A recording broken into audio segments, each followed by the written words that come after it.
but I am happy to be here. I lead our cancer genetic risk program in Boston at Dana-Farber and Boston Children's. Can you hear me okay? Okay, good. Yes, we do. Yes, perfectly. Fabulous. So I'm going to talk today about counseling and follow-up for our patients with some high-risk cancer predisposition syndromes. And specifically, I want to focus on this concept of knowledge is power. This is a phrase that, you know, a patient taught me, and I think I use it all the time with our patients and families. And so when we think about counseling, we talk about knowledge is power a lot. So let me get started. Oh, these are my financial disclosures. All of it is because of my husband, and none are related to anything that I do. But I will talk about investigational use of a drug, which might fit nicely with the discussion we were just having.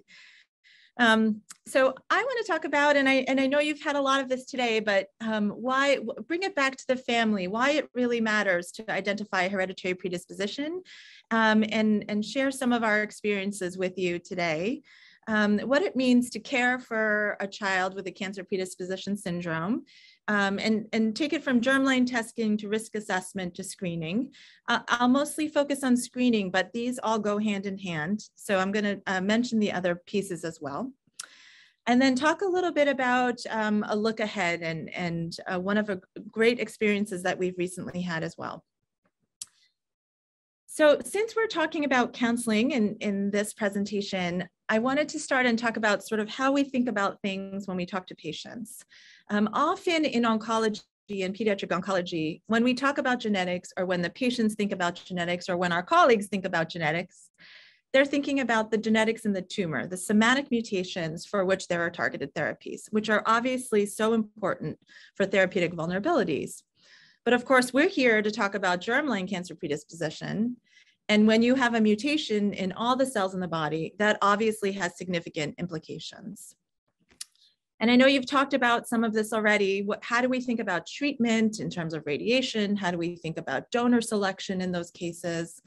For counseling, it's very important when we think about family members, both previous generations as well as future generations, and how we can best support the family with psychosocial support.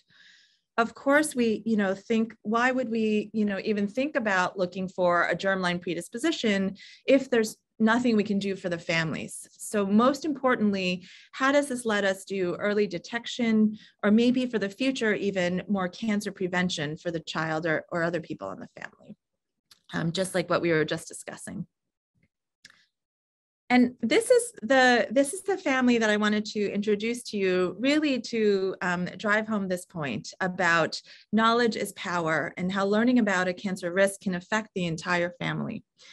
So this patient over here is a woman who is married to a barber. He cuts the hair of people, and he was cutting the hair of a gastroenterologist. And he said, "Oh, you're a gastroenterologist. Let me tell you about my wife's family, because everybody seems to die of stomach cancer." And this was like their family curse for them. So as you can see, she's here, and her 3 brothers here all died of stomach cancer, stomach cancer, stomach cancer, all metastatic stomach cancer, all passed away in their 40s. The generation before that, stomach cancer, stomach cancer, stomach cancer, and even before that, stomach cancer. So gastric cancer throughout this family. And one of her brothers even had a 23-year-old who died of metastatic gastric cancer as well. And so that very astute gastroenterologist said, you should go see somebody who can do genetic testing. And in fact, she saw a geneticist who found a mutation in a gene called CDH1, which encodes for an ecadherin. And what this leads to is a syndrome that can lead to hereditary diffuse gastric cancer.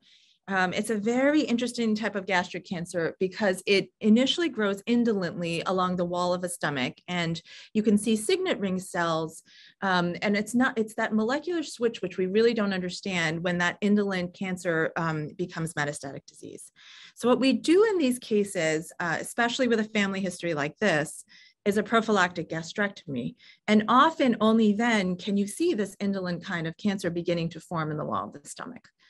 And so in fact, when she was found to be positive for the CDH1 mutation, she had a prophylactic gastrectomy and then was found to have this diffuse gastric cancer in the wall of her stomach. Her daughter, who was 17, came to see me. We tested her. She also was found to have this CDH1 mutation, had a prophylactic gastrectomy subsequently, which is what we recommended. And she also was found to have this diffuse gastric cancer in the wall of the stomach. So this is a really important case to me, because even though gastrectomy is not nothing, obviously prophylactic gastrectomy is a big impact on the patient's life. For this particular family, this meant essentially like breaking this family curse, like they were not going to have to die of metastatic stomach cancer anymore, and was an example of how finding the germline predisposition really allowed us to lead to an intervention that would change the family history. And I'm sure you have talked about Li-Fraumeni syndrome, but I can't talk about high-risk cancer predisposition syndromes in kids without mentioning Li-Fraumeni syndrome.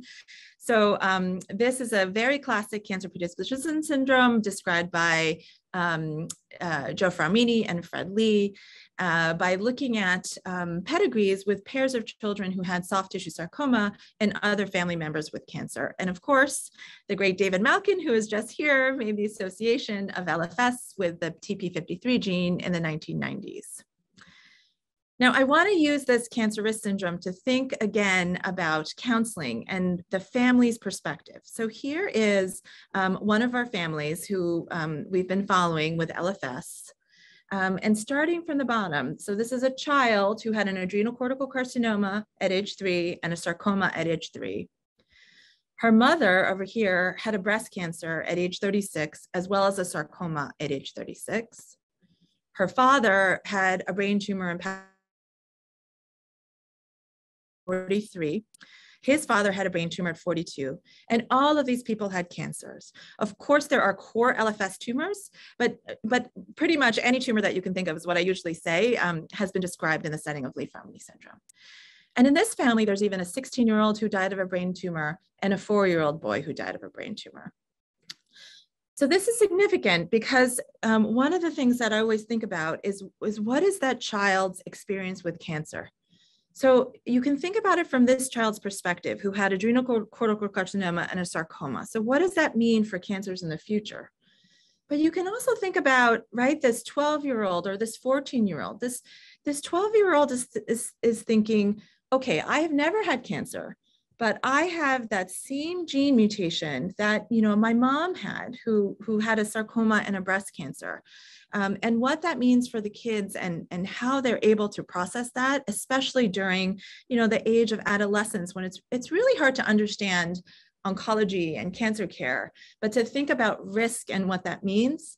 It means it doesn't necessarily mean that you're going to develop cancer, but that you have a high possibility of it happening.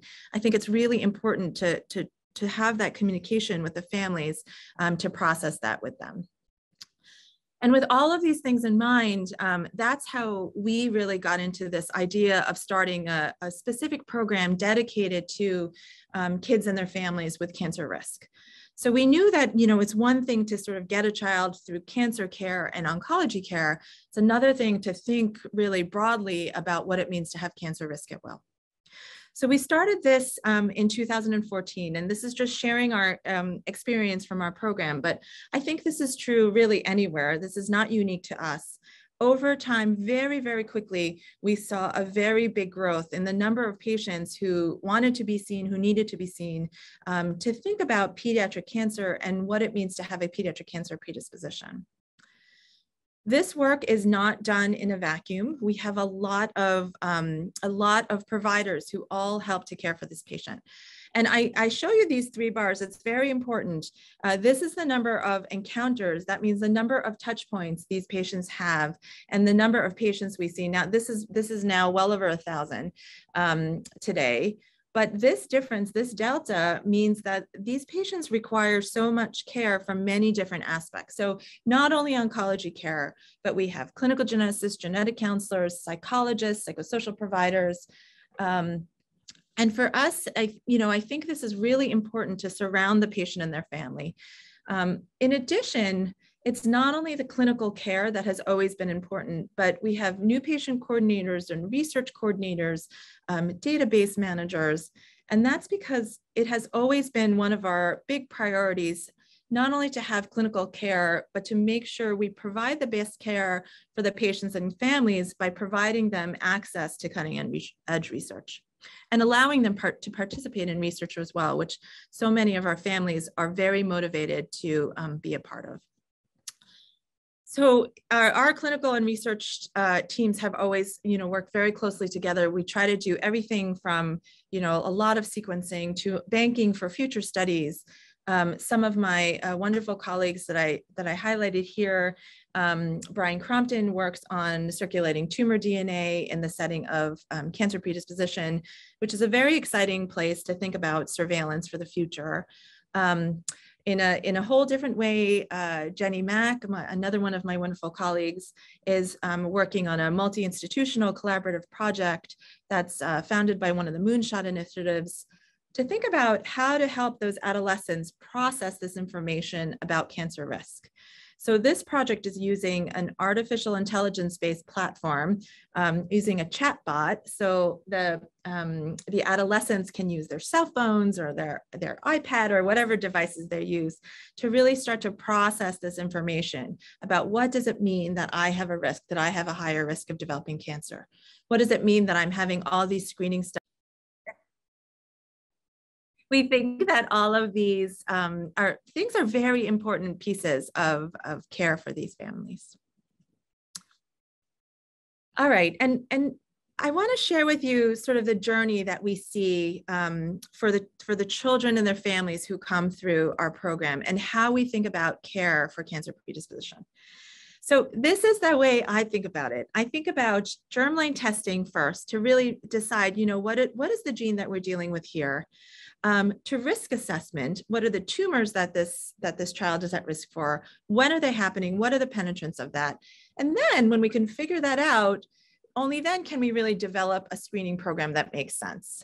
And so while I want to focus on screening, these other two blocks really go hand in hand with screening.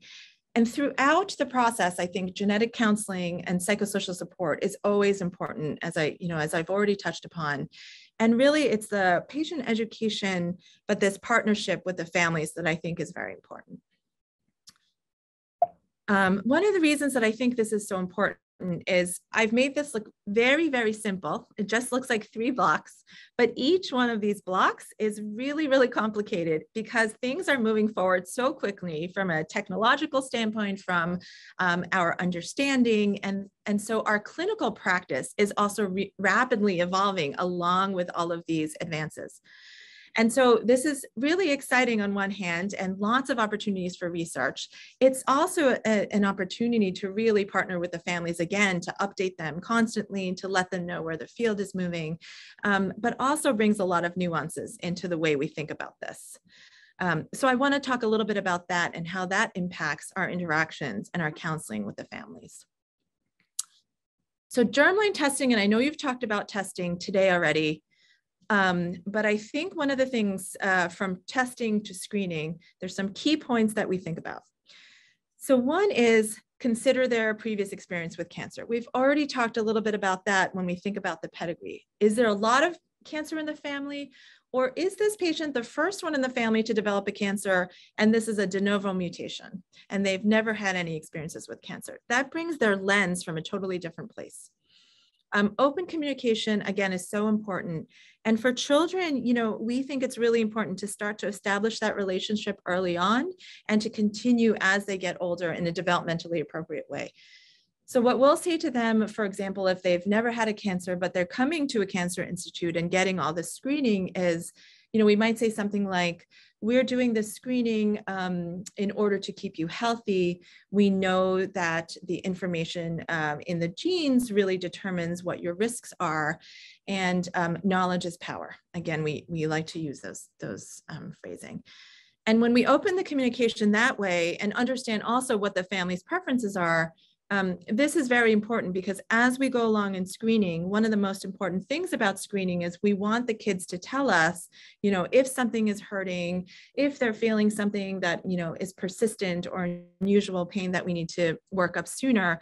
That's something that we want to really open those lines of communication. So for us, that's a really big part of caring for the families. And as I said, because there's so many updates to the field and things are changing, it's also a really important thing to say to the families up front, this is really a partnership, a team, not just us and families. Okay, so this first block of germline testing, I want to talk about that first. But that has really changed from iterative gene by gene testing, where we say, okay, what's our hypothesis? And let's test one gene at a time. To for us, we've really moved toward multiplex testing in a much less biased fashion. And so this moves our genetic counseling from pre-test counseling, where we say, okay, let us tell you about all of these syndromes up front, to post-test counseling, where we talk more about, the genes that we've tested and what that's shown. This is just showing you a snapshot of our data. This is when we used to do single gene testing. Very quickly, we moved to multiplex testing, and this has really been the way that we've been moving forward. This is reflective of data that we've seen on the adult side that happened earlier. This is data from Alison Kurian's group looking at breast cancer patients, where we used to do BRCA1 and 2 only, for example, to now much more multi-gene sequencing. Using this approach, we definitely find things year after year. Each one of these colors represents some genes or a gene family, but we're finding more and more genes that are positive, and then having to think about that and what we're going to do about screening for the families. All right, so after we have multiplex testing and we have determined what germline risk we're thinking of, then we have to think about, okay, well, what are the specific neoplasm risks? What are the tumors? When are they happening? What's the penetrance of each one of those, et cetera, et cetera. And that's what I call this middle block risk assessment. So this is also very a growing field as well. And I want to show you some examples of how this is true even of our classic syndromes, but also of our emerging cancer risk syndromes. And also how our understanding even of genotype and phenotype within a gene is changing.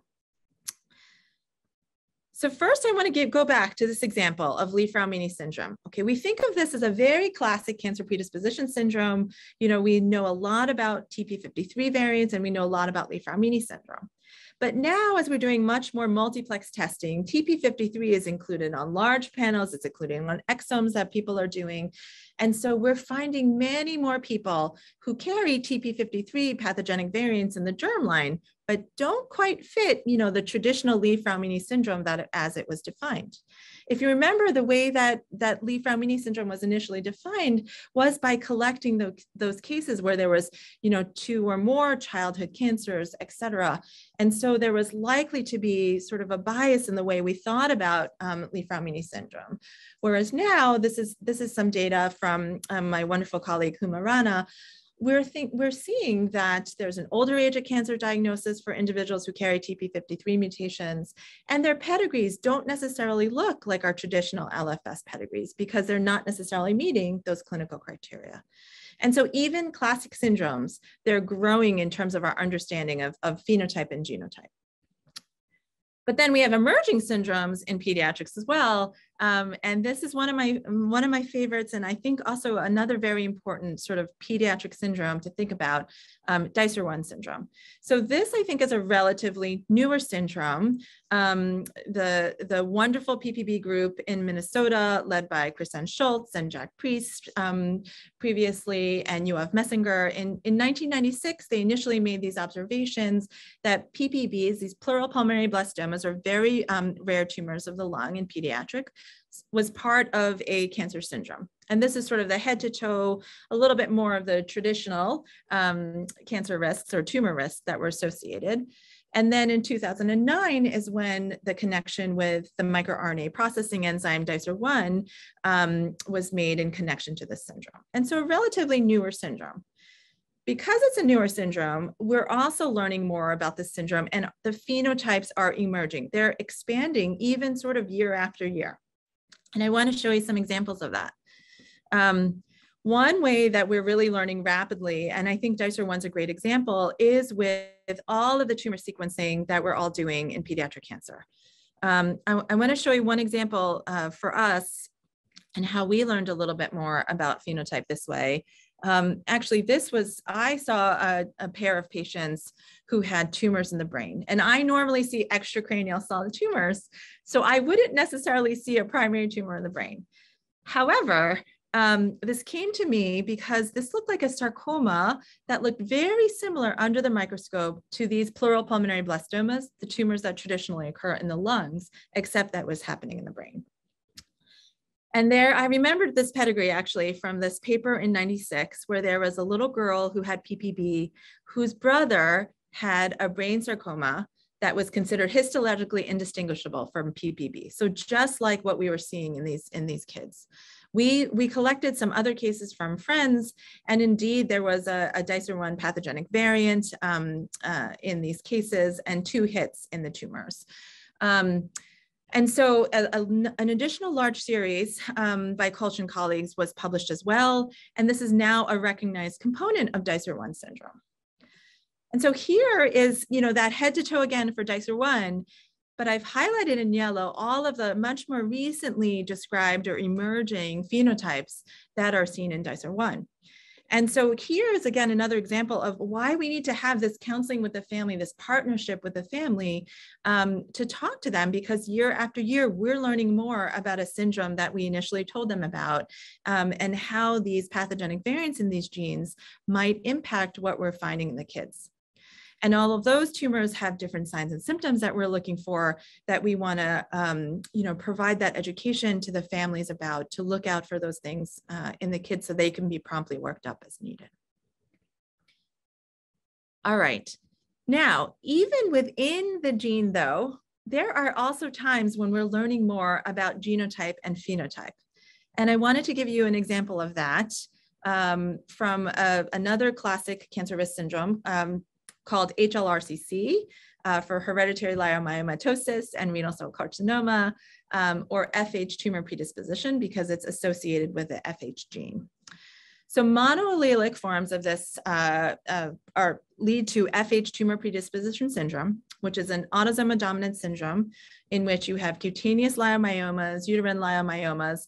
And for us, what's important is that adults can develop renal cell carcinomas that are quite aggressive. And so they metastasize early. And so intensive screening is indicated. And even for kids, because they're the youngest cases were in pediatrics, we recommend MRIs from age 8. However, when you have biallelic FH gene pathogenic variants, this leads to fumarate hydratase deficiency, an autosomal recessive condition where the kids get these severe neurologic encephalopathies and developmental delay, and it leads to fumaric aciduria.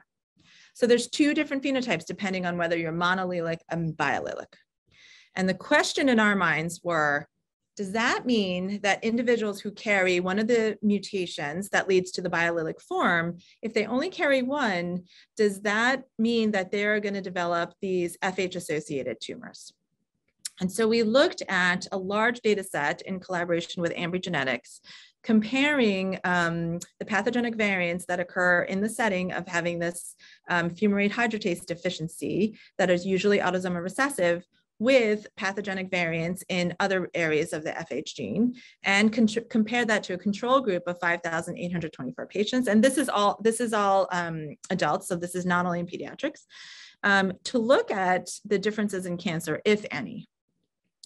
And as we hypothesized, what we found was that individuals who have these pathogenic variants in FH that usually lead to these autosomal recessive forms do not have an older age at cancer diagnosis and an older age at renal cell carcinoma diagnosis, more like somebody who does not carry an FH pathogenic variant.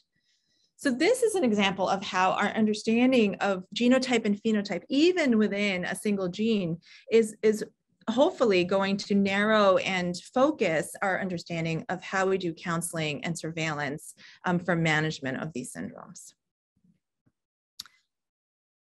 Okay, and finally, we go from germline testing to risk assessment. As if that wasn't all complicated enough, then what do we do about screening and early detection for these children? And I want to talk a little bit about the history of this first. So going back to our classic Li-Fraumeni syndrome, initially groups, and including groups here, were looking at the use of different functional imaging, such as F18 PET, to see if screening would actually be helpful, if imaging screening could be helpful. And in fact, early on, they saw, oh, hey, we can find malignant tumors among asymptomatic individuals, which was very encouraging.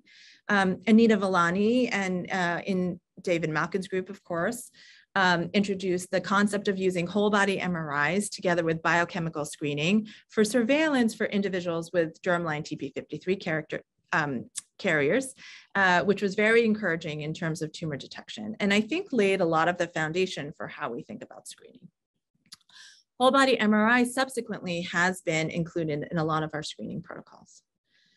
This is how I conceptually think about screening. I think about it as a balance of these questions. How rare is that tumor type in that particular cancer syndrome? And I put ultra rare to rare because, of course, pediatric cancers are rare in general. And so how rare is that phenotype within that syndrome? So what is that cancer risk? Second of all, has the early detection really shown to impact morbidity and mortality at all? So in some cases we know, so if you have a classic APC mutation, that's going to lead to, nearly 100% risk of developing FAP or colorectal cancer in the setting of FAP, then we know that early detection and then ultimately colectomy is going to have a huge clinical impact. We don't necessarily know definitively that early detection of a sarcoma, for example, is going to impact morbidity or mortality because we don't have that kind of data. Although we definitely think that early detection is going to make a difference because, as oncologists, we think finding a small tumor is much better than finding one that is presenting symptomatically. And then what are the available modalities of the screening itself? Like, is it just an ultrasound? And, I have very little worries about doing more ultrasound because there's no radiation and there's no sedation for little kids. But of course, it can also have an impact of the families coming to the doctor a lot, things like that, et cetera. And so the family preferences is also very important. Some families like more screening, helps them to feel better. For other families, it's really a balance because there is a lot of anxiety around the screenings. So I think one of the most important points for pediatric cancer screening really came about with this large international workshop that I know many people, including people on this call, were involved in. That was hosted by the AACR, where we established these screening guidelines, which are mostly based on some preliminary data and consensus guidelines. But the goal of this was really to establish a starting point for collecting prospective data to be able to refine these screening guidelines over time. There's still a lot of complexities with screening. We still don't always know what's the best timing, what are the best modalities in many cases. For when we use chest CTs in order to really look well at the lungs, are there better ways we can do that without radiation for some of these kids? What are there's risks for young children, again, who need sedation. And I talked about a lot of psychosocial concerns with screening. I think this is one of the most important things to think about with screening is the risk of false positives. We definitely, I talk to families all the time, we're going to take pictures of areas that we don't normally go and look for. There's developmental anomalies. There are things that, if the radiologist is not experienced, they'll say, ooh, this patient has a P53 mutation. Normally, I would think this is nothing, but because they have a P53 mutation, it makes me worried more. And that can lead to more tests, more screening, and sometimes even biopsy. So important to talk very carefully with the family and to think very carefully with radiology about these questions. There's some encouraging data so far. I want to give you one example from CMMRD, which I just heard David talking about, so I don't have to go into this. But for me, one of the worst cancer risk syndromes, I think, that I have encountered. Because these children are born either with biallelic mutations in a DNA mismatch repair gene or deletions in EpCAM, they have an absence of DNA mismatch repair activity from birth, brain tumors, colorectal and small bowel cancers, GI cancers in general, leukemias, lymphomas, and more. Important not to miss that they develop these cafe au lait macules and, axillary inguinal freckling, just like kids with NF1, but we don't want to miss this as pediatric oncologists. Also encouraging that there is checkpoint inhibition, as I'm sure David talked about. But the screening before tumor development is pretty intense. So this is an example: MRI of the brain every 6 months, whole body MRI yearly, upper endoscopy, video capsule endoscopy, colonoscopy. It's a lot for these kids. And then if polyps are found, then often, is there high-grade dysplasia? Is there in situ carcinoma? Then we're doing more colonoscopies, more monitoring, et cetera. It's a lot for these families. So it was encouraging when Carol Durno and Uri Taburi and the CMMRD registry group came out with this recent paper showing that, there is a survival benefit for asymptomatic detection of cancers in CMMRD, whether all cancers or brain tumors or GI tumors, as well as a survival benefit for patients who get full surveillance, better than partial surveillance, better than no surveillance at all. And so this was very encouraging signal to us that, hey, surveillance really does help to catch some of these tumors. And another example I want to give is Dicer syndrome. So we talked about these head-to-toe tumors in Dicer 1 and the traditional PPB tumors in the lungs, which I think is a really good paradigm for why early detection matters. So PPB type 1 is a very cystic tumor, usually highly treatable. All you need to do is a cancer surgery or a little bit of chemo, depending on how the surgery went. But if you leave that in situ, that cystic lesion becomes a cystic and solid lesion, or a type 2. And if left in situ again, it could become a completely solid, like very misbehaved type 3 PPB. You can see that 5-year overall survival goes down. And in fact, you need more and more treatment for the patient. And so on our sliding scale, while we do CT scans, so there's some risks of doing screening, the impact of early detection is very, very high. If we can find a type 1 and spare the child from chemo, a huge surgery, et cetera, then I think this is a really great paradigm for why we want to do early detection. This is a little blog story just to bring it back to the patient, always. This is one of our patients, Amy, who had a very advanced PPB, needed extrapleural pneumonectomy, significant chemotherapy, radiation, and then had another lesion in the brain that was monitored. But because we were able to identify the specific mutation, we looked for it in her 2 little brothers, and in her 1 otherwise healthy brother, we did a chest CT and found one of those very early forms, which actually ended up being a type 1R, is a 4th type of regressed PPB. Amy also talks a lot about how we found one of the very earliest Sertoli cell tumors in her ovaries because of screening. And she has often given me permission to share her story and her name because she's become sort of an ambassador for cancer screening and why early detection really matters. So I used to stop there, but I want to talk a little bit about how I see the look ahead and tell you one example from our work that I'm very excited about. Can we use the genomic information to think about targeted therapies and cancer interception? So intervening in the cancer in its earliest possible state. So sort of on the border of thinking about prevention here.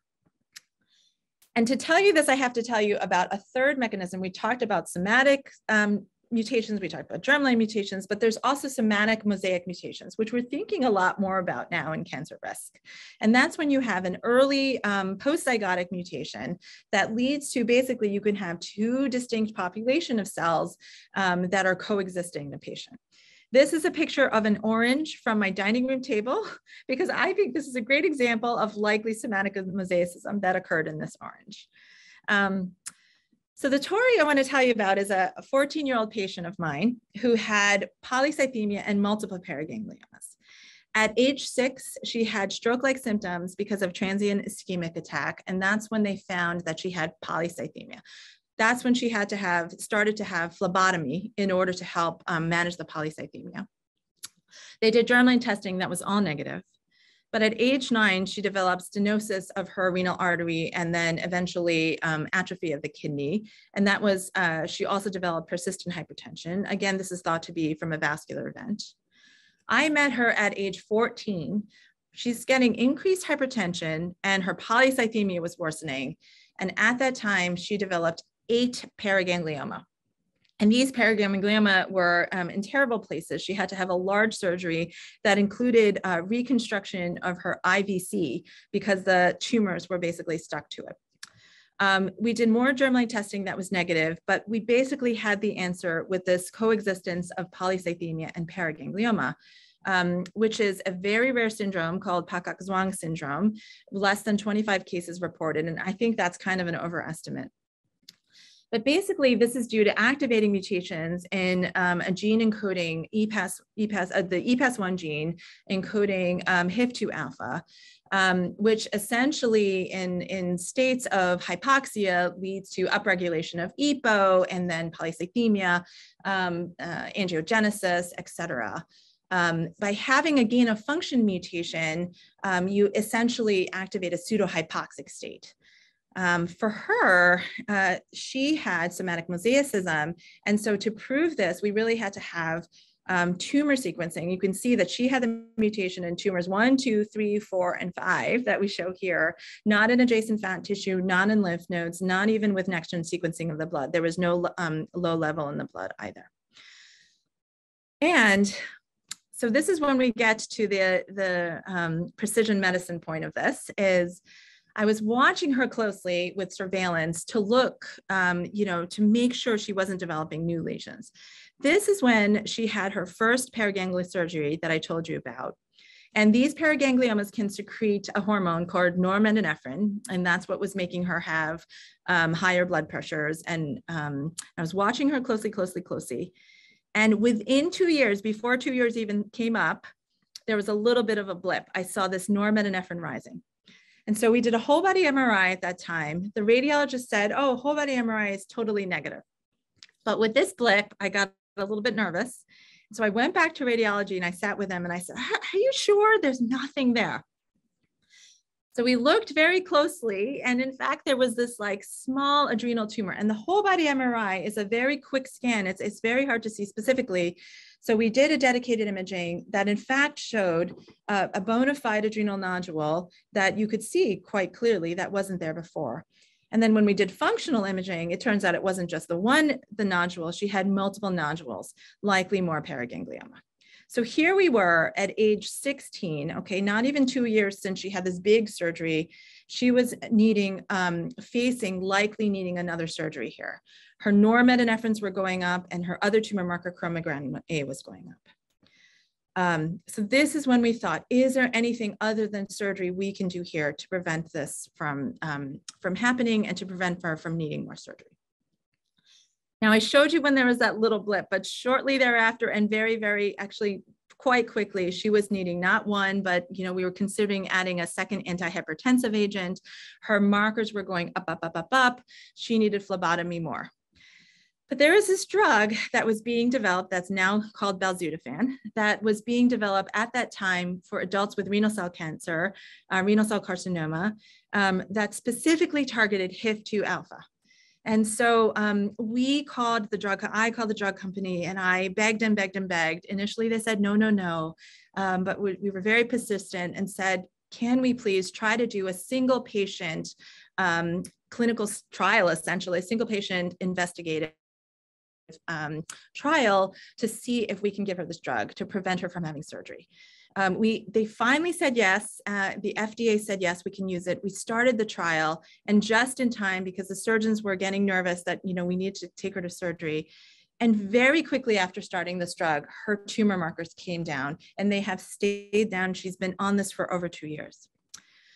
In addition, she was needing a lot of phlebotomy. This up and down is because she was needing phlebotomy. Her polycythemia was worse because of the upregulation of EPO, because it was being secreted by the tumor. We started drug and her hemoglobin normalized, and her own EPO, endogenous EPO, kicked in. She has not needed transfusions, has not needed any more phlebotomy, and she's sort of been staying stable at this level. Importantly, what happened to the tumors? So she had a very rapid response to her tumors that has been sustained. So this is that left adrenal mass. It got pretty big by the time we started drug, but with, actually it was before day 56 because we actually peaked before this, but it was already shrinking and now really is just normal adrenal tissue. Another nodule here, this aortocaval nodule, this was another one of her multiple paraganglioma, shrank quite quickly and now just looks like normal tissue. And she has been sustained on this medicine with very few side effects since we started. So to me, this was like really encouraging and like an example of potentially the paradigm of where I hope we're heading. There's precise molecular diagnostics, and then can we match the variant with some kind of therapy that has clinical benefit? Sort of like we were just discussing and with the last presentation, are there targeted therapies that we can use in the setting of tumor predisposition syndromes? Can we add interception and prevention for screening and early detection for these children? There are other similar approaches that are coming down the pike, and this is what I'm really excited about for the future. And so I'll summarize by saying, there's still so many questions here to answer, and we talk about these things with families all the time. How do we scale up genetic counseling? What's really the best way to test patients? How can we be more specific? How can we risk predict in a way that's really specific to the patient, thinking about non-coding areas of the genome? How do we help, promote functional assays to understand risk? What non-invasive biomarkers, forget all this like imaging. Is there like can we just like do a little eyebrow pluck and know if somebody is about to develop cancer who has a cancer genetic risk? And finally, and for me, most exciting is how can we identify drugs for cancer prevention, sort of just like we talked about previously. What can we do for these patients to sort of get to that point? This is my whole team. I want to thank you all on behalf of all of them. And this is my email address. I'm happy to take questions now or anytime in the future, and always happy to work together with any and all of you now and in the future. Thank you. Thank you, June. Thank you so much. We still do not have the question, but we have the comment. Wonderful presentation and thank notes. So we have Anna Werder. Hi, and thanks. It was very interesting, and I hope I can phrase my question so that it makes sense.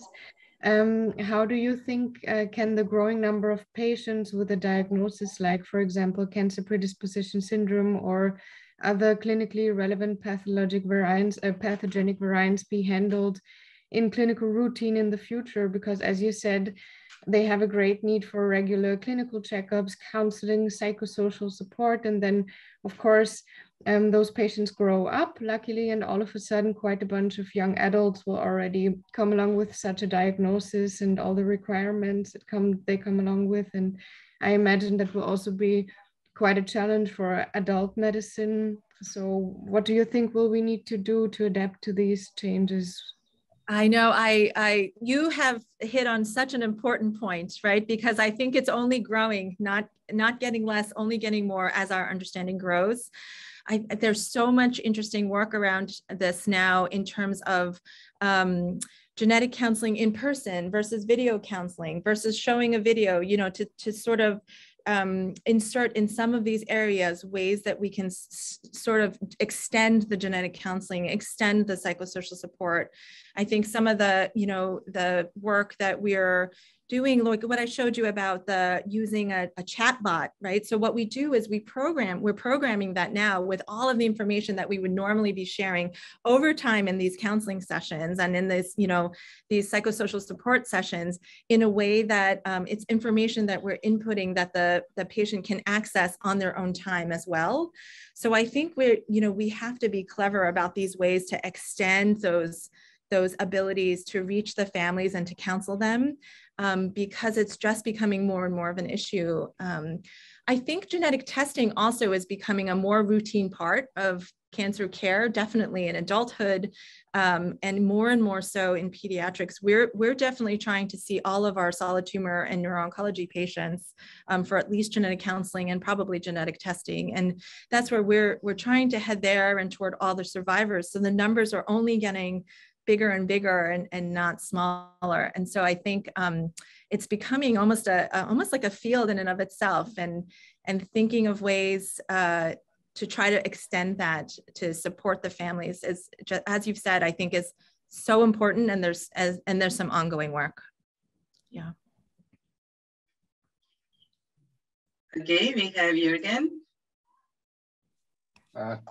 Yes, June, my question is close to this question from Vienna. You're doing a very big engagement and running your risk program, or like you call it. Who is funding that at the end of the day? Who is funding it? Who is funding that at the end of the day? Who is paying? Because I do not know how you run it in the US. Is this private, or is this, because it's always a matter of money.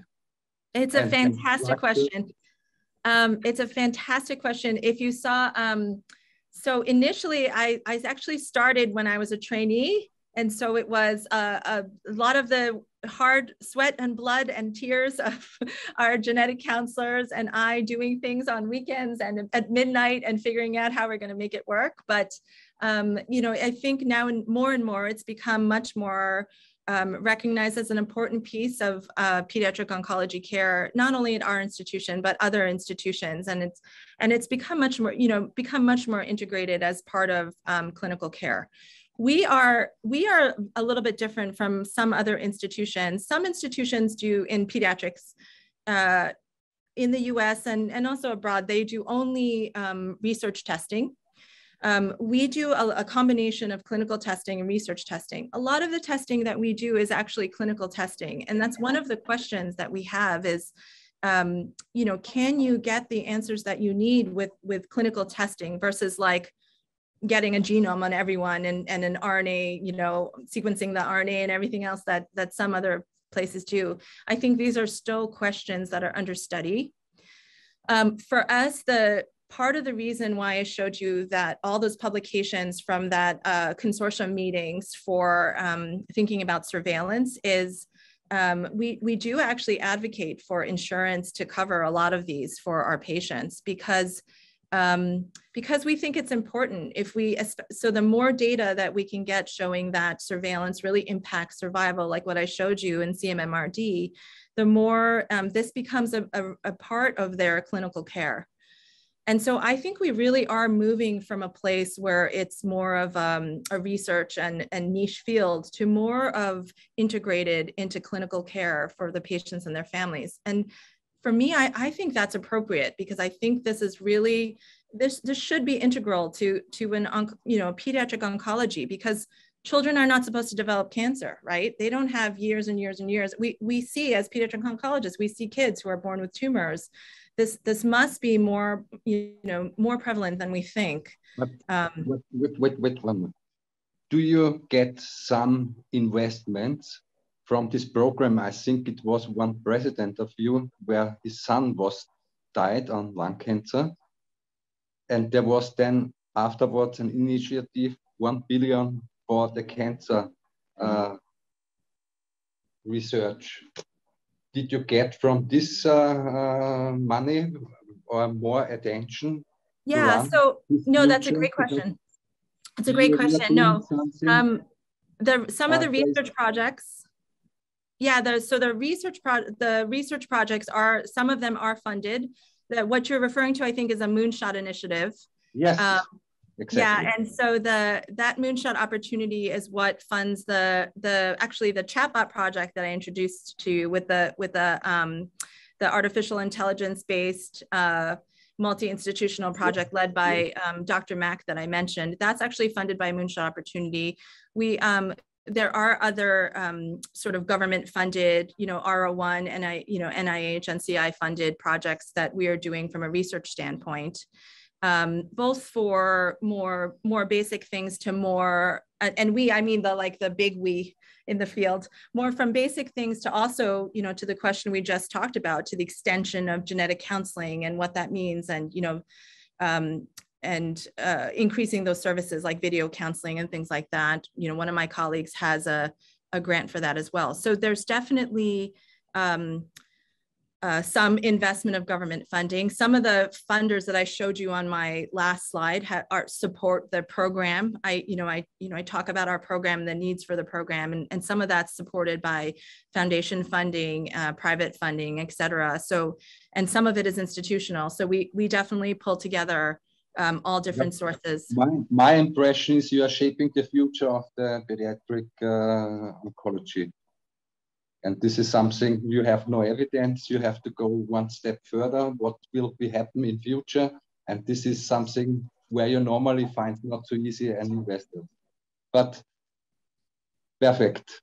Amazing program you are running and work, and your engagement, what you did that last case you mentioned with the girl, I think it was a girl, where you are going back to the pharmacy, is really, really very, very yeah, super, we will call it. She's going to be a nurse practitioner. Allow me one final. You are at the Boston Children's Hospital or in Harvard? Because you have at the last slide, your email contact is from Harvard, right? Yes, so I'm at both. So I have Boston Children's Hospital and then Dana-Farber. I believe you. No, it's all one hospital. So in pediatrics, I'll show my email again in case anybody needs it. That's important. And you can see we depend on lots of funding from lots of people. So since you mentioned it, but Boston Children's Hospital is where we see the patients when they're in the hospital. And then Dana-Farber is when we see them in clinic. So it's across the street. We go both places. And they're both Harvard teaching hospitals. So we're part of Harvard Medical School. But next time I'll bring a picture so everyone can see. But outside, I'm sitting in Dana-Farber, but outside my window, I see Children's Hospital. So it's all one.